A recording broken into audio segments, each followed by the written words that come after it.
thank you all for being here with us tonight. Thank you to all the candidates for attending. So this question is for everyone. It appears that citizens are less and less engaged in their local government. Events like tonight's forum and even city council meetings are seeing low turnouts from members of the public. As a public official, how would you energize the citizens to be more engaged? Hi, I'm Rita Joyner. I'm running in Ward 1 in Hopewell. I must echo some of the comments that have been made. These are common problems, obviously, that have to do with, it affects volunteerism. It's just we see a lack of enthusiasm in our communities. I think certainly as if I'm elected to council, I think one of the things that I would do to spur involvement is to make sure that I maintain close communication with my constituents, not just be elected and not hear from me for another 4 years. So I would hope to engage my constituents through different mediums, through email, through Facebook, but also to obviously encourage people, if they cannot attend in person, to engage via Zoom. Zoom has made a huge difference in activism and participation in many groups, and I think that it has relevance for council as well. Hi, I'm Debbie Randolph. I'm the current Ward 1 Councilor for the last 4 years in Ward 1 Hopewell. I think that as somebody that participated in local government for 15 years and sat in council meetings prior to getting elected, that we have not seen a lot of people that really want to do that. And I think that COVID has really hurt the last 3 years because we couldn't have meetings and ward meetings and those kinds of communications. I believe in strong communications. I do a lot of Facebook communicating.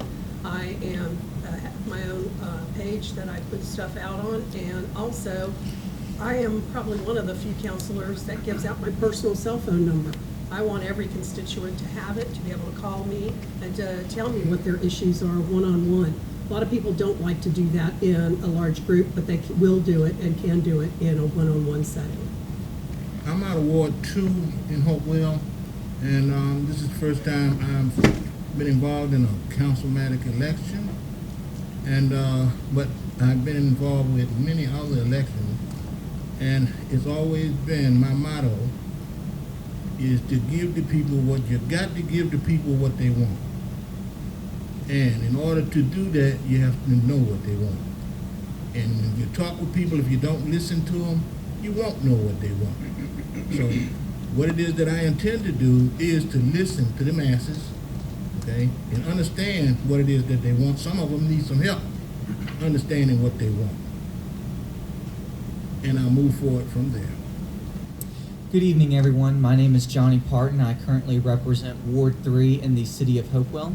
I'm running for re-election, and one of the reasons why I'm doing that is actually to help re-energize our citizenry. One thing that I truly believe the citizenry wants to see is they want to see progress being made. And the way to get people active is to show them progress, show them your successes, because everybody wants to be on a winning team. And everyone, when they're part of that winning team, they have some buy-in, they have some skin in the game. They're an actual component of this change agent mentality that we have. And that's one thing that I would really like to see more of, not just in Hopewell, but just regionally as a whole, to see citizens more involved with the positive change that we want to see here in the community. My name is Dominic Holloway, and I'm running for City Council in Hopewell, Virginia for Ward 7. One thing to get the community engaged is something that I'm already feeling like I'm doing. When I was asked why I'm running for City Council, I tell people two things. One, because God told me to, and then number two, is because I'm already doing the work and I want to expand that reach. In reaching people, I think that you need to simply make a common sense campaign. You need to bring truth and transparency to council in a way that people can understand. I've been asking people regularly, to you, what is infrastructure? Most people don't know what infrastructure is. You have to bring it into a common sense place where people can understand that. And when I get on council, I plan to continue to get people involved by relating the information that seems so complex into a way that people can understand to get things done. What are the 2 top ways that you would encourage economic development in your city? Before becoming a counselor, I was the chair of the Economic Development Authority, so I always feel like that is a positive to have in a city. An Economic Development Authority can do things that the city cannot in developing properties, and I think that we need to make sure that we look at funding them more in the future. Certainly, Hopewell has done a good job of incentivizing new development and redevelopment with enterprise zones and facade improvement programs and things that we try and get new businesses in and older businesses to redevelop themselves. And I think that the biggest thing that we can do is look at what our resources are in the city. What things do we have to really draw people in and use those to the best of our abilities? So there is always a lot of room for improvement and redevelopment and new development, and that's what we've got to look to, is the whole package. Economic development is like modernization and industrialization, and what we need to do in our city in order to improve that is to make our literacy rates higher. And along with making our literacy rate higher, we need to improve our educational processes. Those are 2 things that I see as very significant. I'm not saying that we're not doing them in our city right now, but everything can be improved. And I think those are some areas that we need to improve, which will, what it is consequences of economic development. So the 2 biggest ways that I believe that we can improve economic development within the city of Hopewell is, one, just repeating and echoing what Mr. Harris said about education. We've got to get the mindset away that everybody has to go to college. There are tons of jobs out there right now for skilled work, skilled labor, all sorts of trade men and women. Right now, we are having a very hard time filling those for the industry and also small businesses like myself. We need qualified and capable people to do these jobs. And with a trades academy or a trade school with Hopewell and expanding it, I think that we can make ourselves more marketable by having a better labor pool. Additionally, we need to have a more robust capital improvements program. Business owners want to see paved streets. They want to see solid infrastructure. No one wants to locate a business in an area that floods or that has sewer issues, and we need to expand the capacity down at our wastewater plant so we can see these expansions. As far as economic development, in each community, it's going to mean something different because every community has different struggles and issues that they address.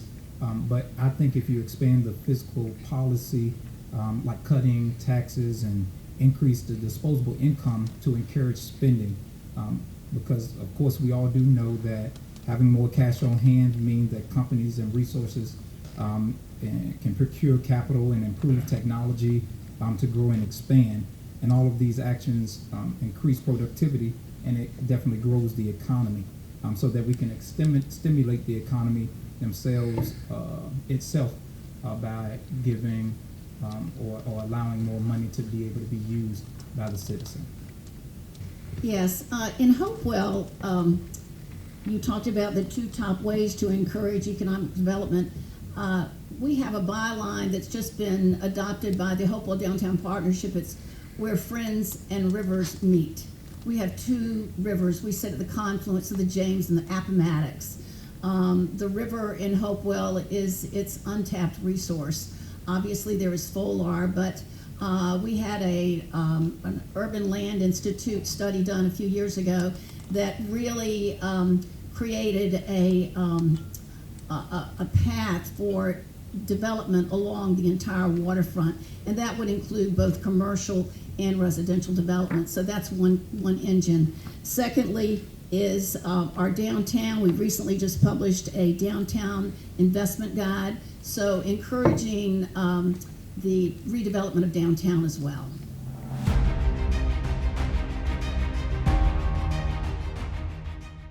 When it comes to Hopewell City Council, we need someone who's not afraid to fight for us. Times are tough, and it was Deb Randolph who voted to reduce our personal property taxes when others refused. When they tried to take our marina, Deb voted to save it. Hi, I'm Deb Randolph. As your counselor, I work for you. Help me to continue the fight for what's right for all of us. Vote Deb Randolph for City Council, Ward 1. I'm Deb Randolph, and I approve this message. Hi, I'm Johnny Parton, your Hopewell Ward 3 City Councilor, and I'm running for re-election this year to keep our focus on public safety, to reduce crime, invest more in capital improvements and in infrastructure, and to enhance our waterfront, like here at the marina. This will improve the quality of life for all residents and make Hopewell a better place for families and businesses. I'm Johnny Parton, and I approve this message. Hi, I'm Rita Joyner, and I'm running for the Ward 1 seat in Hopewell, Virginia. I moved to Hopewell when I was 9 and grew up in Ward 1. I've watched the city's fortunes decline as our industrial base eroded, but I love this city and am passionate about community service. I'm running for council to identify and capitalize on our assets, to address obstacles to our success, and to enhance the city's quality of life for future generations. I'm Rita Joyner, and I approve this message. What priority should ARPA, which is the American Rescue Plan Act, money be allocated to? I've been back in Hopewell for 3 years now, and we've been talking about money that's come as a result of the pandemic. And these ARPA funds is money that come as a result of that. And it's been a lot of buzzing and arguing about how we gonna spend that money. And I'm thinking that we haven't developed enough information about how to spend it. Because when I was inquiring about it, I inquired about the final rule. And the individual that I asked about it had never heard of the final rule. And the final rule specifies how the money should be spent. Now, if that's the case, I think that we need to pick up and do what we need to do to get educated about how to spend this money. So the two biggest things that I think that we should be spending our ARPA funds on are public safety and infrastructure. With public safety, we've made some great advancements. We are replacing our police vehicle fleet so that way we can respond quickly to calls. We are also upgrading lighting in our neighborhoods so that way it's brighter, people can see things more. Ring cameras can get better videos of activity that's going on so that way we can have stronger cases in court. I would love to see us get a new fire truck for our fire department. In terms of infrastructure, neighborhood flooding, that's probably one of the biggest things that I campaigned on 4 years ago and I campaign on now. We need to focus on the neighborhoods. Sewer upgrades, increasing capacity at the wastewater plant, cleaning our effluent before it goes into the river, and increasing neighborhood road repaving. This has been quite an interesting subject in council meetings. The government had released about $7.2 billion to Virginia, $7.2 billion to Virginia, and about $2.9 billion went to local government. Hopewell received about $9,900,000, and it's also based upon the population. One thing that I have not heard addressed by council, particularly with this matter, is responding to the far-reaching public health and the negative economic impacts that it has had during the pandemic, which is the reason why the ARPA funds was issued in the first place, by supporting the health of communities and helping households, small businesses, and then the impacted industries that we have in Hopewell, and also to provide the premium pay for essential workers that is necessary during times of crisis, such as the pandemic that we have. Yes, there has been a lot of conversation about the allocation of the ARPA funds. At one of the sessions that I attended, it was very clear that there are significant backlogs in terms of replacement of city vehicles, things that we need to maintain public safety in case of snow removal, that sort of thing. I do know that obviously there have been some allocations which I support for public safety and the whole lighting thing. Clearly, infrastructure has to take precedence, and in many cases, that does impact public safety. So I would say, taking that view, our allocations at this point in time. I don't know how they've been finalized, but what has been allocated thus far is, I think, appropriate. Thank you. Hopewell has been able to actually get funding through the CARES Act and through ARPA fundings and from the government, and I am very happy with the way that we've spent the CARES money and are looking into and appropriating. I agree with Mr. Parton. We have to have the priority of public safety, and I think that we're doing that. We have already allocated about a little over $3 million in the needs, and I'm extremely proud of the last 2 weeks. We actually had a meeting where the staff came to us with all of their requirements for spending for ARPA funds, and we as a council are taking those considerations into play and prioritizing them, and will be utilizing it based on priorities, not all at once, but certainly as we progress through the budget. There has been controversy on the future of the city marina and its potential redevelopment as a park and event space. What is your vision for the future of the Hopewell waterfront? So my vision for the marina, as I proposed back in our meeting earlier this year, is that we blend the plan and what's existing there together. We rebuild the docks, and what we do with the docks and the slip rental fees is that we create an enterprise fund. So the money that's made at the marina, it stays at the marina. It funds maintenance. It funds the capital expenses. That way, it's not an onus on the citizens, and we don't have to raise taxes in order to pay for it. But let's make it self-sustaining. Also, along with that, let's redevelop the park next door to it, and then let's take the Riverwalk, let's build a phase 3 to it, take it from the marina, go all the way out to Weston Manor. Let's redevelop that portion of Weston Manor where people can access, the historical site, so that way we're combining synergies together. And then let's also complete our Riverwalk for phase 2 from the marina and connect it onto our existing Riverwalk, which connects us to downtown. I do share the same sentiments as Donnie Parton when he spoke about utilizing the funds that are made with the slip. I do not believe that the marina in any type of way should be torn down. I do think that we have a lot of potential when it comes to the entire waterfront from downtown to the marina when it comes to Hopewell. Just like Richmond, also I do believe that we should include some slits for like food trucks and everything to be able to rent license from the city, maybe on a weekly or monthly basis, to bring in extra revenue for the city to go to the marina slip as well.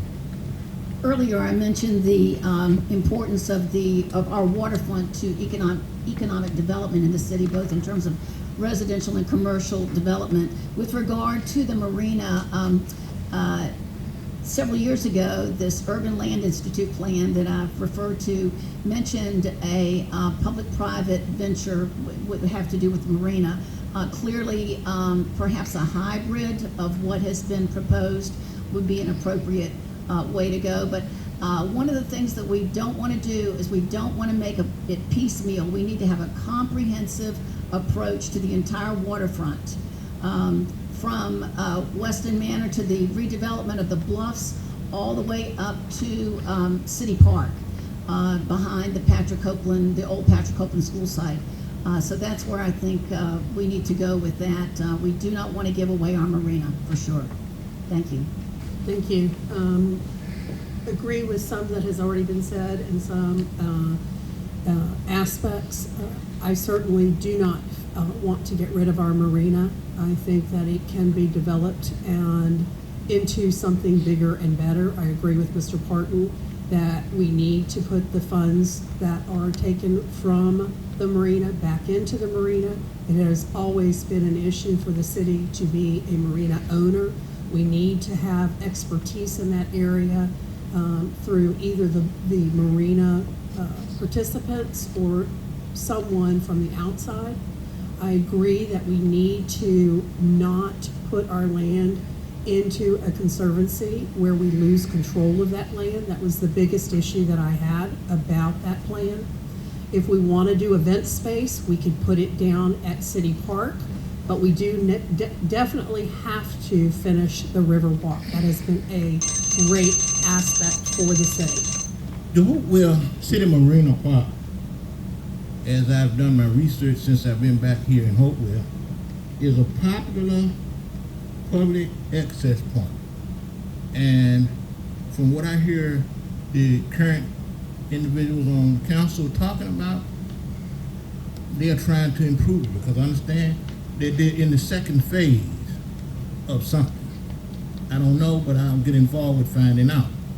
Because when I left Hopewell, the only thing I knew about the waterfront was that it didn't have no lights, and you could drive down there at night and park till the police came.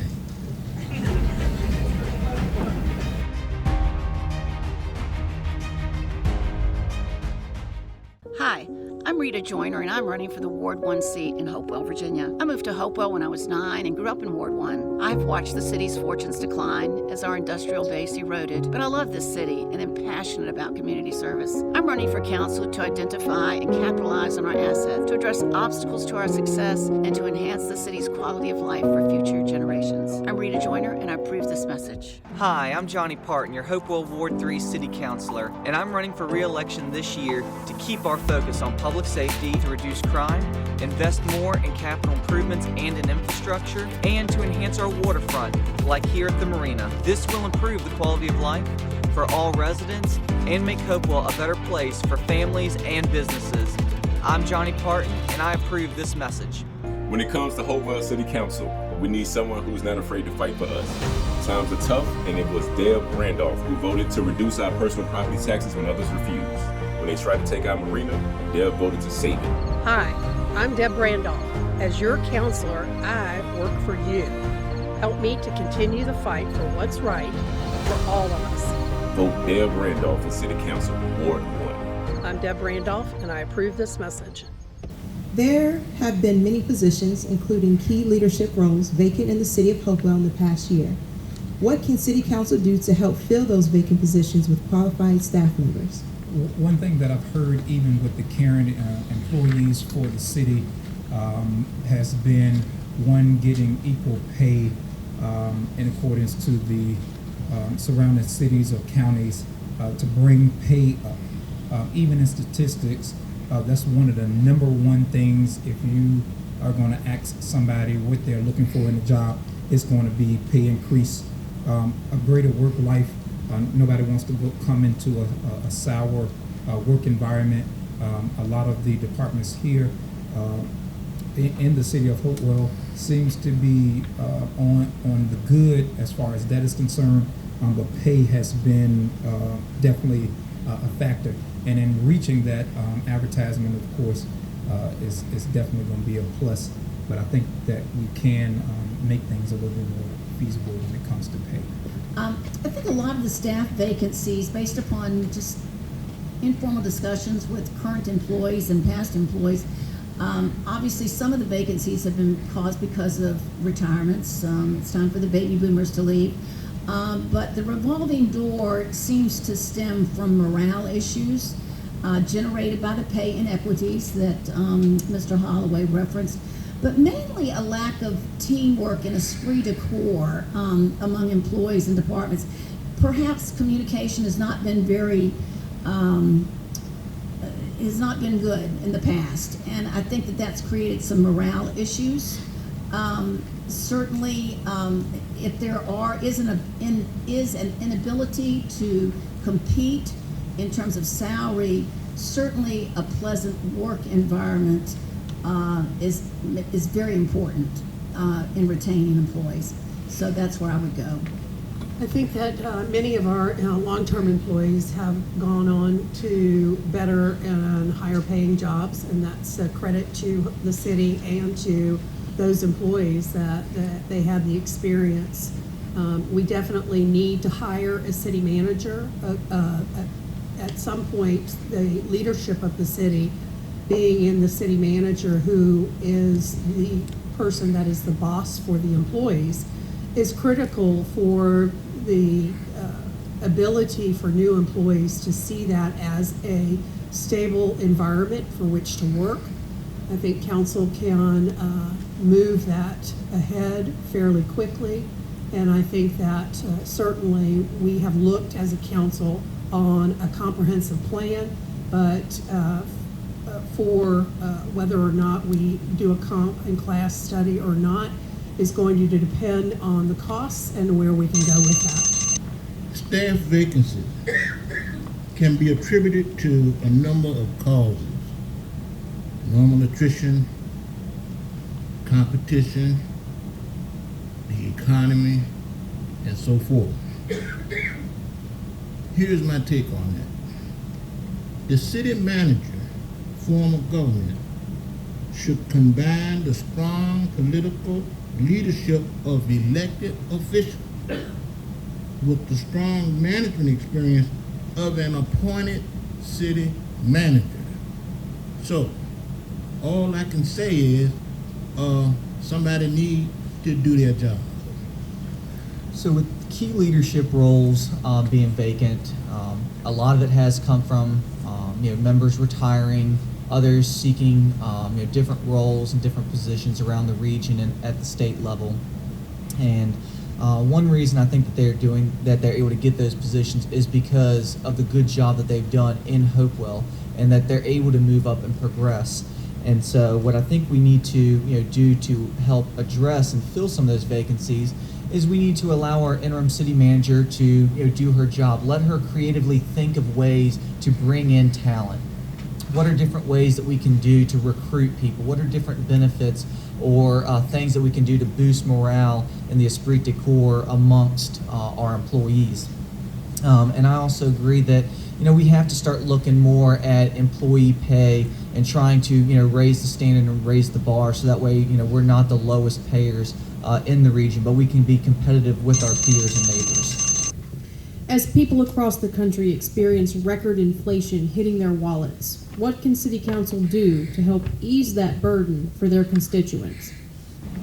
The Fed just raised the rate today to 6.25 prime rate today. So it's definitely something that is impacting all of our citizens that we have to take into consideration when we're looking at how we can help them and help the city. We're going to have business loans will be impacted, lines of credit, and different things that people are using to help themselves and help their businesses. We were one of the communities that with CARES funding did give out monies to these businesses. We're going to have to look at that. One of the things that we just proposed, we just set up was the personal property tax. I proposed a small drop in that because, as we all know, the values of cars and vehicles have skyrocketed, new or used. And so trying to give a little payback to the citizens. I went to Bojangles Chicken last night and got me a tailgate special, and it was $40.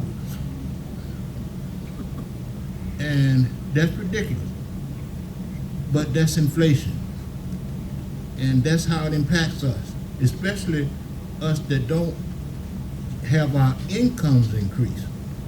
Now, if you know anything about cost of living adjustments, right, then you'll know if you're getting Social Security.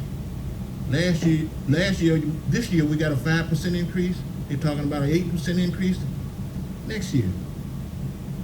But it's not enough to keep in pace with what it is these prices are doing to us right now. So we have to lean on our legislators in regards to whatever it is that's happening. Well, Mr. Harris, I must have just missed you because I was at Bojangles last night too in Hopewell. To echo same sentiments, inflation is a very hard issue to tackle on the local level, and there are some things that we can do locally to help ease the burden. The first one is one that I've been a major champion for, and I've always consistently fought for this, is again having a robust capital improvement plan. Down our wastewater plant, we have a lot of maintenance and capital needs, and if we don't put more money into those capital improvements, you will see your sewer rates increased. You will see them increase due to aging pipe, equipment, and other things that are breaking down. Keeping rates low is a great way of helping to mitigate inflation. Also, help your neighbors. I mean, that's a great way that it doesn't involve the government, but you help your neighbors that are struggling, help with food banks and donations, and getting involved with civics and your church. I'll piggyback on what Councilman Parton had said. The current presidential administration has put in a Inflation Reduction Act to provide funds to both state and local government in regards to combating some of the inflation. I think like energy efficient things and climate control, and also, like he said, combating some of the issues that happen in our local cities, to be able to energize that support in that type of climate, so that the stress won't be on the citizens during inflation, and also to give some type of financial coaching offered free by the city to help people during the time of inflation. I think those things are important. I echo the comments of many of the people sitting up here in that there is not a lot that we can do about this. Those of you that are my age remember when we went through the same thing a number of years ago. When I first bought my first house, the interest rate was 9.6, and that was a great thing, and they went up to 18. So we've been there. In terms of what we can do locally, certainly the assessors are out now. The real estate assessors are out there making sure that from a local standpoint, we don't raise any rates. We don't want to exacerbate anything there. And just really supporting food banks and supporting local charities.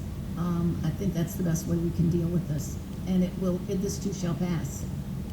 We are getting ready to open up closing statements. Each candidate will have 2 minutes for their closing statements.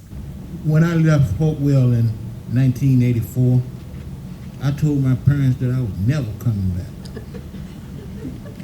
And they said, "I'm sorry to see you go." However, you see where I am right now. I'm currently living right where I was raised, in Ward 2. And I welcome the opportunity to be a part of the Hopewell City Council. If elected, I can assure all of my constituents that I will deliver outstanding results.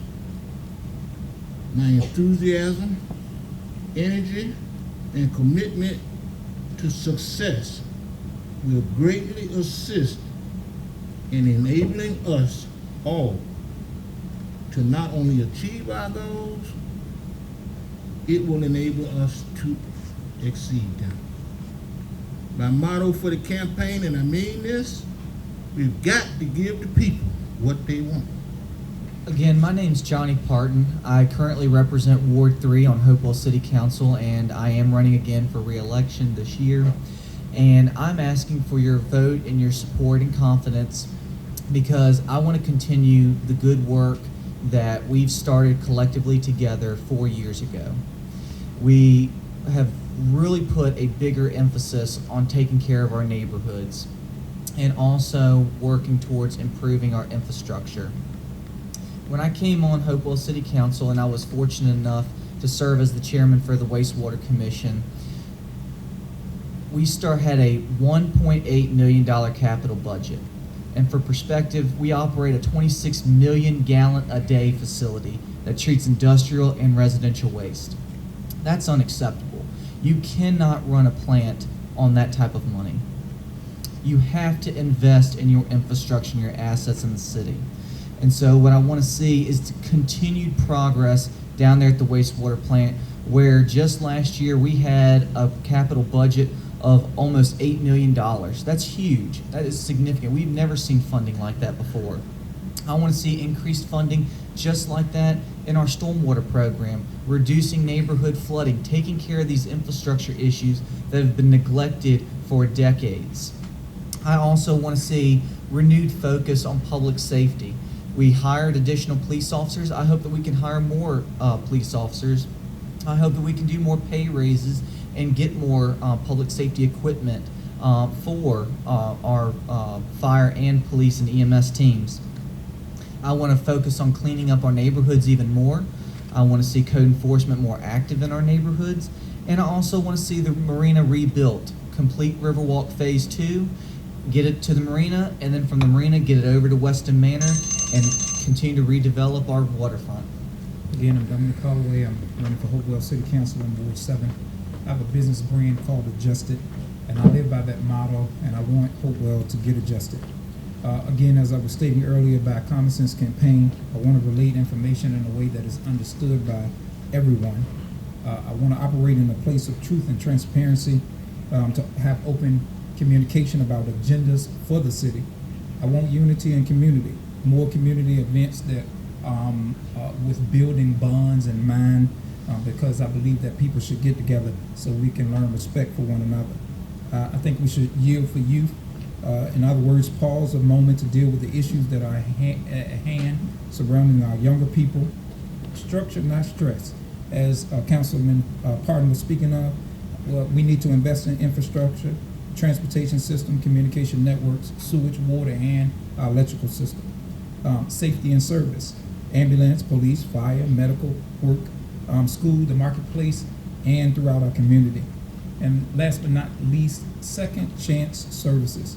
I believe in restoration of rights and a return to the workforce and trade and career services for those who have lost that opportunity. Thank you. I'm Rita Joyner. I am running for the council seat in Ward 1. I moved to Hopewell when I was 9 years old. I moved to a little bungalow in Ward 1. So I grew up in Ward 1, and I find myself here many years later running for office in the city that I love. I took early retirement, and since my retirement, I've been able to engage fully in civic life, and so I have become very involved with a number of organizations, among them the Hopewell Downtown Partnership, which I have supported for many years. If I'm elected, I think my number one priority has to be to get our financial house in order. We haven't talked about that in the topics here related to Hopewell, but we have some issues with some CAFRs that are overdue. We've got to secure bond rating. We have to get those CAFRs done. We've got to secure bond rating. I want to put more focus on public safety. I alluded to the Urban Land Institute study. We need to put forward common sense riverfront development, and that means a comprehensive plan. Want to invest in neighborhood infrastructure, improve the appearance of the city and neighborhoods, and our ordinance and codes need to be completely rewritten, and the recruitment of proven businesses to the city. I think I have the leadership, the public service and accomplishments to go along with this job. I think I can make a big difference for this city. And my background is in business. I'm a retired retail executive, and I'd like to give back what this city has given me. Thank you very much, and I appreciate your vote. Thank you. I am the current counselor for Ward 1, have been for the last 4 years. And I do have to agree with my opponent that one of the things that I ran on 4 years ago and that I still run on is we have to get our financial aspect of the city in order. The annual audits, as they're now called, are certainly something that we are still behind in, and we need to get that revamped. And we've talked recently with the state about how to get some help from them to do that. I think that our current financial director, who is actually doing a great job. We have had to not just look at the city's finances, but our schools' finances and help them get revamped. I was a big proponent of getting them on the same system as the city so we can communicate better. I think that was an aspect that was a must. For me, I am looking at not just finances, but how we run our city as a business, because that's what we are. And I find that a lot of counselors do not have financial or business background, and that's what we need to look at, is how we can run better as a business. I believe in a sensible government that is transparent, and when I say that, I mean that, and that we have to let the citizens know what is going on, what is coming up, and not just keep everything to ourselves, because we represent them. I'm always talking to my ward, and for anybody in the ward that wants to tell me how they feel about previous or past votes, and I'm always willing to tell them why I voted the way I did. Thank you to all of the candidates who came out tonight and took the time out of their very busy schedules. Campaigning is hard. Campaigning takes a lot of time and energy and focus. And if you're doing it while you're doing another job or raising a family, it's even harder. So thank you all for being here.